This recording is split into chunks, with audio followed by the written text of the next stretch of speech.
In this video, I start explaining professional tea tasting. It is a systematic approach to tea tasting that will give you insights about how tea professionals taste tea, but more importantly, will help you going to the next level of tea appreciation, teaching your mouth and your mind how to distinguish and appreciate new subtle nuances. So let's start learning tea tasting with us.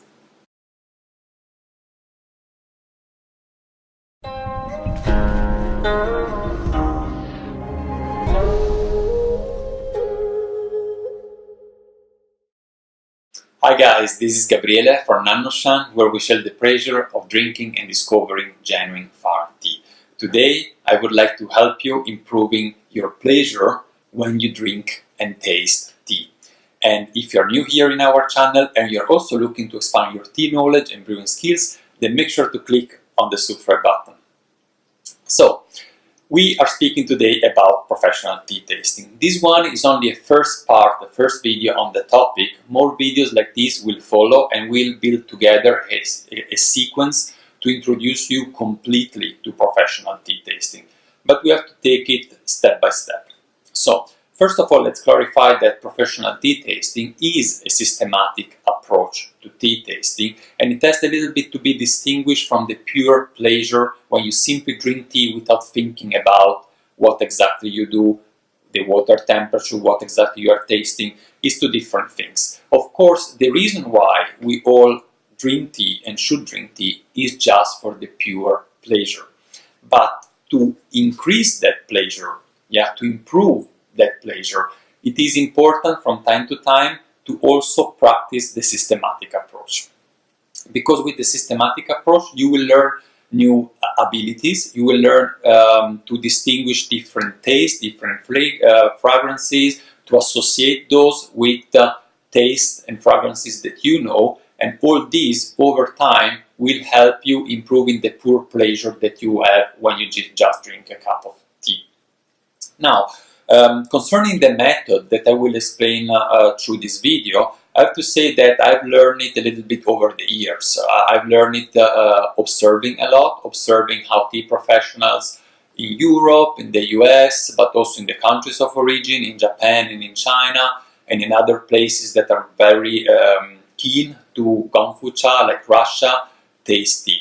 So I put all this information together and I came up with a method that I just like. You will find in this method a lot of commonalities with other professional tea tasting approaches that you might find on the web or in some tea books, but there are also definitely a lot of authentic information and authentic approaches that I will explain to you. In particular, actually also what we are going to see together today. Now, we have discussed and distinguished between the pure pleasure of drinking tea and between this systematic approach. There is one more thing that we have to mention, and this is creativity. So what I mean by that? It doesn't mean that because it is a systematic approach, you don't have to use creativity. Creativity is most important in professional tea tasting. And how it is important? It is important through association. What does it mean? It means that you have to learn to associate the taste of the tea with taste and fragrances that you actually know. So let's pretend that the association that you do with taste and with fragrances are actually like association with colors. And you want to associate a specific tea, the taste of a specific tea, with colors. Now, you could just pick up one color that, for example, reflect the taste of that particular tea, let's say orange. But that's a very limited selection, right? And some other people might not really agree with your association. So you should go beyond that. You should not only look at singular color, you should use your creativity, combine different colors together, place them in the right position and to different grades, so giving more importance to some color, less importance to other, different grades of colors, and putting this whole picture together, you will render the taste of that particular tea. And this is what we want to do. We want to render the taste of a tea through association. And through doing that, we need creativity. So today I have prepared here 3 teas, so we can also do this exercise together. What you need to do is you have to take at least 3 different teas, but you can also go up to 5 different teas. You need actually a bowl. Best would be to have a bowl for each tea, more or less of this size. Today I don't have bowls with me, so I took simply 3 glasses. It's important that everything is the same, so the 3 glasses or the 5 glasses looks the same. I have here also some bread, is some bread with just very little crust, and this I will use it as palate cleanser. It is important that you have a palate cleanser when you do professional tea tasting, because you want to clean your palate after every tea, to not be influenced when you taste a new tea from the previous one. What is good as palate cleanser? I personally like bread, but Brian, that you know from a previous video that we have filmed together, also suggested that actually jicama is a very good palate cleanser, and I tried, and I have to admit it's really good. So if you have the chance to have some access to jicama, then go for it. It's even better than bread. Anyway, then you need a spoon and you need a small cup. Now, the cup is not really necessary if you're tasting alone, but if you want to taste the tea directly with the spoon, it is important that the spoon is not made of metal, but you need like a Chinese soup spoon made of porcelain. This is because metal is not tasteless, while porcelain is. Okay, so what are we going to speak today about? This first lesson about professional tea tasting will focus at a very high level of tasting, in particular about the 5 basic tastes, which are sweet, sour, bitter, umami, and salt. So these 5 will help us associating basically each tea with one of them. And this is a very high level association that you won't see very often done with tea tasting, but I believe is a good start. And so you basically, instead of drinking a tea, connecting the tea with the tea category that might be green or black or yellow or puer or whatever, you want to forget which is actually the type of tea that you're drinking, and you want to associate that tea with one of these 5 basic tastes. Now, we have to say that the tea plant is a bitter plant, so it is too obvious to simply say, oh, the tea is bitter.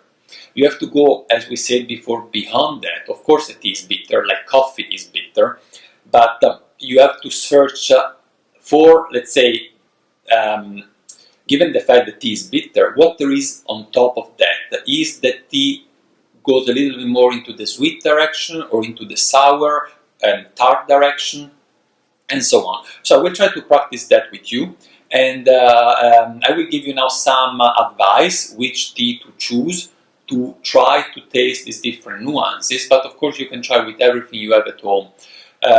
So let's say for sweet tea, a good choice would be, for example, a very fresh, high mountain oolong from Taiwan. They are usually fairly sweet. Bitter taste, you have many teas that are very bitter. For example, you can take a young Shenpuer from Sichuanbanna. Usually they are quite bitter. For example, from Bulang, but also from other places in Sichuanbanna.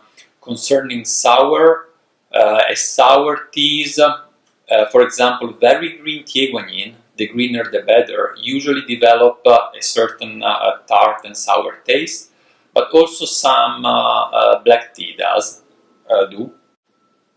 Then what we have umami, typical umami taste you find in some black tea from Yunnan, you find in sencha, for example, green tea from Japan. And then we have salty. Salty is a bit tricky. There are not many tea that are salty, but there are some. One example that we had on stock was Yunzi, a green tea from Yunnan. Unfortunately, this is out of stock, but if you have it at home, go for it. And another example of salty tea is some green tea that in Korea and also in some region of China grow near the sea. So they develop and they absorb probably from the air and from the terroir a little bit of saltiness from the sea. And also you could take a tea that is particular mineral, because often saltiness is associated with minerality. So you might have some Ui rock tea or even some Dansong recall in your mind this salty feeling. But now I will cook the water. Go ahead, take your tea, take your cup, take your palate cleanser, your spoon, your cup, and then come back here. Yeah, now put it just to pause the video, then come back and let's do this experiment together. What you also need in each cup, 3 grams of leaves. If it is a compressed tea, try to loosen the leaf before putting the water on it, so that the steeping and the diffusion of the substances into the water will be more or less as fast as for the other teas. And that's pretty much all you need. So let me give me just a few seconds. I will boil the water and then I will be back with you. So the water is boiling. I have a timer here in front of me, and I will now pour the water. So let's see. Here we go. I will use about 150 milliliters for each glass. That's pretty much it. And wait a little bit in between so that I can taste each tea after the same brewing time. And what is also important to do before you start tasting is to repeat in your mind, to refresh in your mind some association with the 5 tea tastes. So here we go. And then I will tell which tea I have selected. Actually, they are quite fancy today. So what you want to do, let me check at the timer just a second. Another 10 seconds, then I will pour in the next one. So 5, 4, 3, 2, 1. Let's go.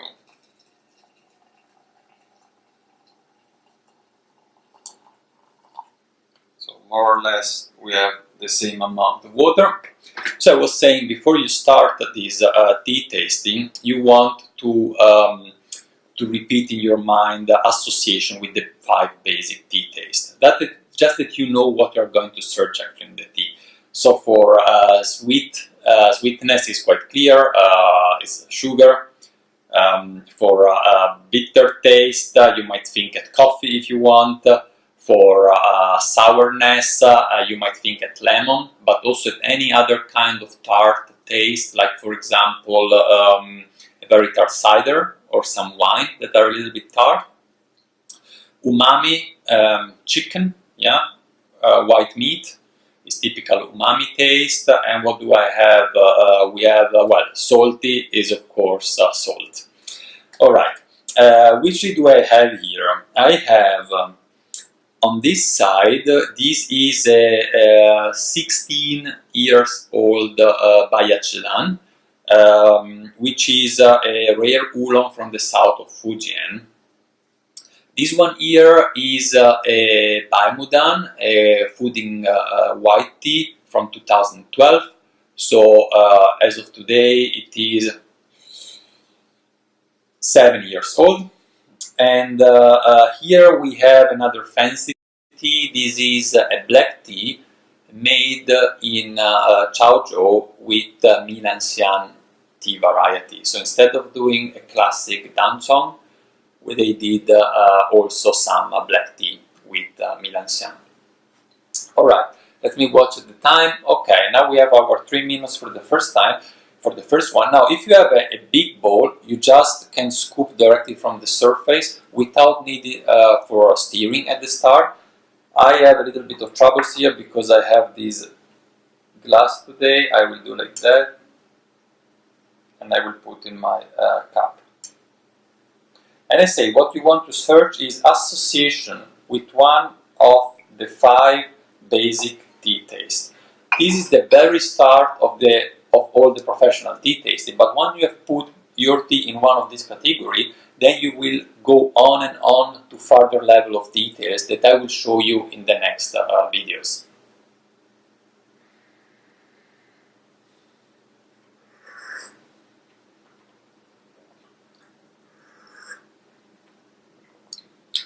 It's very faint. It's not strong. And I don't want to concentrate on the aroma and on the taste, right? It's only these 5 basic tea tasting, and if you are unsure, try to go by exclusion. So you start with the 5 and you say, is that bitter? If it's not, you just exclude it, and so on, and you see with what remains. And another option, since you are tasting many teas, is to do a comparison in your mind. So I will tell which which basic taste I associate with each of these tea at the end after I tried them all. But I can already say this is quite sweet, actually.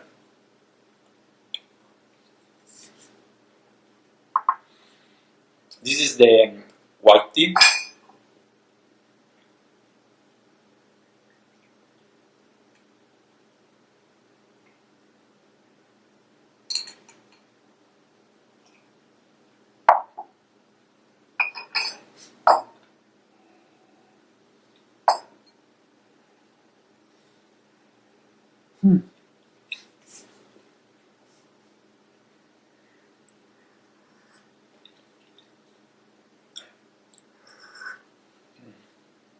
Actually, it's already quite clear. I can start giving already some indication. So, none of these 2 teas is really bitter. This not at all, just a tiny bit, but not to put it in that category. None of them is salty, for sure. If I have to tell one of the 2 more salty, would be the white tea, but it's not the main thing. For the white tea, for me, it has a typical umami taste. That's it, yeah. It's very round, very... it's like bread a little bit, actually, yeah. Bread and white tea is more or less, as to me, the same kind of taste, so it has this umami taste. For this one, I would tend a little bit more to the sweetness side, but I would wait to stir it later and taste it where it is a little bit stronger in taste. And for now, I will simply go to the next one.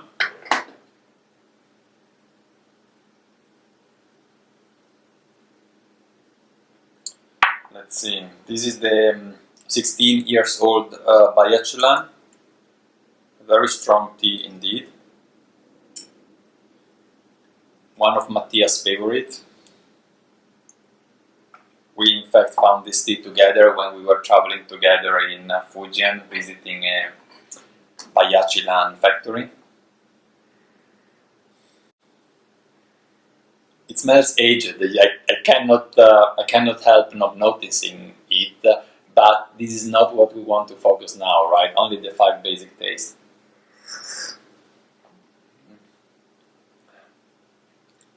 It's not bitter. For sure not sweet. No umami.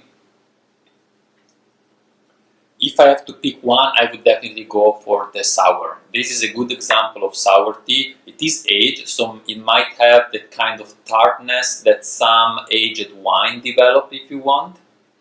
But it's not extremely sour, but it is of the 5 the dominant aspect to it. So now what I do, just to do another lap, I will stir them because the strongest taste set in the bottom.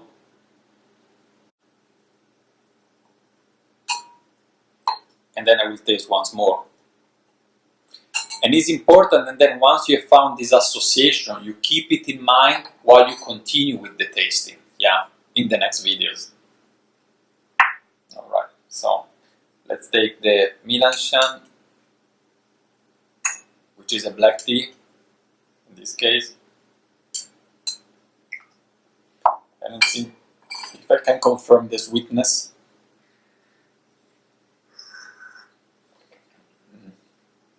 Yeah. It's interesting because now it has been steeping for a longer time, so it starts developing a slightly bitterness, but the sweetness is still overwhelming. Yeah, it's the kind of sweet bitter taste.